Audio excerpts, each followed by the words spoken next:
Well, I just don't know what to say. I watched the president's speech last night and everybody coming out and saying he could go after us. He could just shut us down. Now that the Supreme Court has ruled, Donald Trump, if he is elected, he'll come in and he'll start putting people in jail. I want you to remember that here for just a second. We'll get back to it. Here's what the president had to say last night at a press conference. Scott 9. The presidency is the most powerful office in the world. It's an office that not only tests your judgment, perhaps even more importantly, it's an office that tests your character. Yes. Because you not only face moments when you need the courage to exercise the full power of the presidency, you also face moments where you need the wisdom to respect the limits of the power of the office of the presidency. Yes. Stop there for a second. So, Stu, what would some of those limits be? Because it's an awesome responsibility to be president of the United States, but you can't just do anything, right? What would some of the limits be? You couldn't just go out and kill people, right? I don't know. That's not what I've been hearing, Glenn, over the past 24 hours. My understanding is the Supreme Court gave a James Bond license to kill to the president of the United States. No, I don't think that's true, but we'll continue to listen. Yeah, really? immune. I didn't hear the whole speech, so we'll go on. I was thinking something smaller, maybe you say, hey, you've got student loans. I can't help you with those. That would be the constitutional thing. But the president couldn't just say, I'm going to just, forgive all student loans. Right? Well, yeah. You're thinking of the old-timey America. There was a version of America where the head of the executive branch couldn't just spend $500 billion on a whim without Congress. But those days are long gone, Glenn. Okay, but it would go to the Supreme Court. If it was wrong, it would go to the Supreme Court, and then they'd tell the president to stop, and he would. Shoot it down. No, he would just do it again. Oh, yeah. It went to the Supreme Court already. Yeah, and they shot it down. The Supreme Court. That's weird. Yeah, so then he just did it again, and then, but in a slightly different way, 1% different, and then sends it up through the courts again, and again, it's going to get rejected again. But then he'll just do it again. Right. Change so it by that's weird. 1%. It's an awesome power, and it shows character. When you restrain yourself from doing those things that you can't do. Anyway, I digress. Back to the president. To respect the limits of the power of the office of the presidency. Limits. This nation was founded on the principle that there are no kings in America. Right. Each of us is equal before the law. No one is above the law. Okay, stop for a second. Stop for just a second here.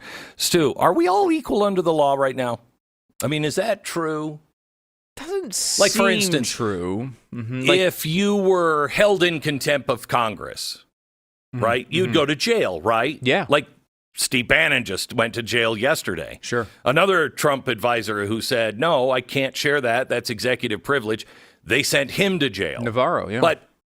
But it's all equal, right? I mean, let's say somebody was not releasing tapes of testimony, and they say, well, that was executive privilege, and they're in contempt of Congress, they go to jail as well, right? No. I don't know what you're talking about specifically, but what you just described does not sound at all like something that you would go to jail for. Let's say that you were the head of the DOJ. Right. And Congress said, you have to produce this information, and then you didn't, right? You would be in contempt of Congress. Oh, no. No, you don't go to jail? No. That doesn't seem like a jailable offense at all. It's I can see where you're getting confused here. For example, if you were to riot at a federal building, right? That's something you'd go to jail for. It's wrong. Right. You don't do those things. Right. Unless it's the darkest day. Yeah, and then there's another separate scenario where, let's say you were to riot at a federal building, you don't go to jail for that. But wait, there was just a federal building. If you riot at a federal building, you're going to jail. But if you're just simply rioting at a federal building, then you don't go to jail. You don't go to jail. So is it kind of like, because it's a very subtle difference, it's kind of like when you're praying in front of an abortion clinic, you go to jail. Jail. But if you burn down an abortion clinic, you don't go to jail. Depends on, are you burning it down because they're not doing enough abortions? If you burn it down because they're not frequently aborting enough kids, then yes, you do not go to jail. But if you burn it down because you think they're doing too many abortions, then obviously you go to jail. Okay, so if you burn down an abortion clinic, you would go to jail if you disagreed with them. But if you burn down the people's business where they were pro-life, you also go to jail. They're pro-life, the owners of the business? Yeah. No, you would not go to jail for that. Why would you go to jail for that? That's okay. stupid. I just want to make sure that I understand equal justice under the law, that we're all judged exactly the same. Now I think we have it. All right, go ahead with President Biden. Not even the President of the United States. Today's Supreme Court decision on presidential immunity, that fundamentally changed. For all practical purposes, today's decision almost certainly means that there are virtually no limits on what a president can do. Wow. It's a fundamentally new principle. Yeah. And it's a dangerous precedent. Because the power of the office will no longer be constrained by the law, even including the Supreme Court of the United States. Wow. Stop just a second. That is news, isn't it? I mean, especially to the Supreme Court. That is news, that no matter what the president does, even if it breaks the law, you're not going to have to pay a price for it. I didn't know that. See, what the left is afraid of right now is what they're saying is he's going to silence speech. Donald Trump will silence any dissent. And that's not happening now. Or he would put his former allies, his former foes in jail. For instance, let's say you're running against a guy who Donald Trump didn't think he could beat, then he would just make up some charges and then get the guy arrested and then keep him, in the court system until you finally got him into jail. That's what Trump could do. Trump could do that because of yesterday's rulings. So that's pretty frightening. I think if we're really going to go all the way, what should be terrifying is that Donald Trump could just round up a whole group of people because he didn't like them. You know what I mean? Just round them up and then put them like in a concentration camp, kind of like FDR did with the Japanese. And that wouldn't be illegal. He'd get out of office and he'd never pay the price that FDR had to pay. Which was, named our best president? Well, yeah, that's over and weird. Over again by historians. That's weird. Yeah, the guys who violate these are always the progressives. Always. The deep progressives are the ones who violate all these things. Now, when it comes to just killing people or doing something illegal, the Supreme Court case laid out it must be constitutional. So if the president acts in an unconstitutional way, then you can get him.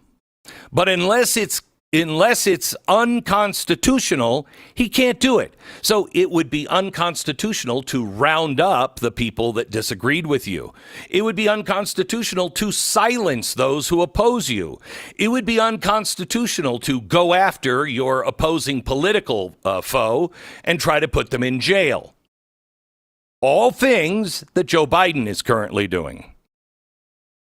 Yeah, I mean, it's funny. This ruling is coming from Roberts, who's an institutionalist, right? Like, if anything, we've complained about him a million times because he's so unwilling to shake up things just because, it happens to be the constitutional way. I mean, right. Obamacare is a great example of that. Like, it's going to shake things up, and I don't want to give the impression that we're, too impactful on society. He's always doing these things. And that's, in a way, what this ruling is. What he's saying is, hey, we shouldn't have. I mean, in a way, it's designed specifically to protect Joe Biden, because everybody knows if there's no immunity, what do you think Donald Trump's going to do when he's president of the United States after what he's just been through? He's going to go in there and find every little thing that he can and go after Joe Biden on it. He promised to do it with Hillary. He didn't do it. He now says he regrets not doing it. And now they've done it to him. So you think he's just going to sit back and be like, let me show you what I'm going to do as president. It's a shoulder shrug. I don't think that's the way that's going to go down. Okay, in a way, just a Roberts second. is protecting both sides from this back and forth that could easily come. However, what the president has done is not constitutional, and he should go to jail, not for the things that he's done in office. I disagree with all of his policies. The whole thing of, taking away your student loans and things like that, that's unconstitutional, but I don't think that's something that you go after. However, the business dealings with China, I think that should be prosecuted. At least as far as we know. That didn't happen while he was president. Right, as far as we know, none of that happened while he was president, so that wouldn't be covered by this at all. But what I think Roberts is doing here is just setting a high bar. Of course, you can go after a president for the worst things in the world.